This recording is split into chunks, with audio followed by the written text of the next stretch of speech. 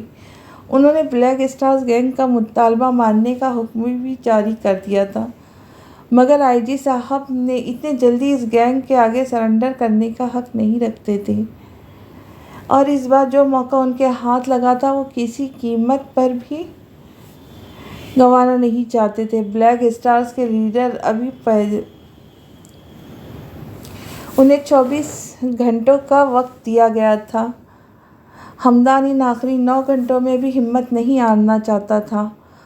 وہ لڑکی اغوا کیے بچوں کے ساتھ اسی ایریا میں کہیں چھپی ہے۔ رحمان چوک اور ایف بلاک کے درمیان جتنے بھی گھر ہیں، لیڈیز پولیس اہلکاروں کو لے جا کر ان سب گھروں میں چھاپا مارو۔ وہ لڑکی کسی قیمت پر یہاں سے بچ کر نکلنی نہیں چاہیے۔ ہمدان وائرلیس پر سب کو آرڈر دیتا خود بھی وہاں سے نکل آیا تھا۔ کیا ہوگا آگے؟ کیا پریشا ثبوت پولیس کو دے پائیں گی اس شاویز کے خلاف، یا مہروزہ دونوں اپنے دونوں ساتھیوں کو بچانے میں کامیاب ہوں گی؟ تو ملتے ہیں اس سوال کے جواب کو اگلے قسط میں ہم ڈھونڈیں گے۔ تب تک کے لیے اجازت دیجیے۔ خوش رہے خوشیاں بانٹے۔ میرے چینل کو سبسکرائب نہ کرنا بھولے اور بیل آئیکن کا بٹن بھی ضرور پریس کریں تاکہ میری آنے والی ویڈیو آپ تک جلد از جلد پہنچ سکے، اور اپنے ان اچھے اچھے خیالات سے ضرور ہمیں آگاہ کیجیے۔ تو چلیے ملتے ہیں۔ اللہ حافظ۔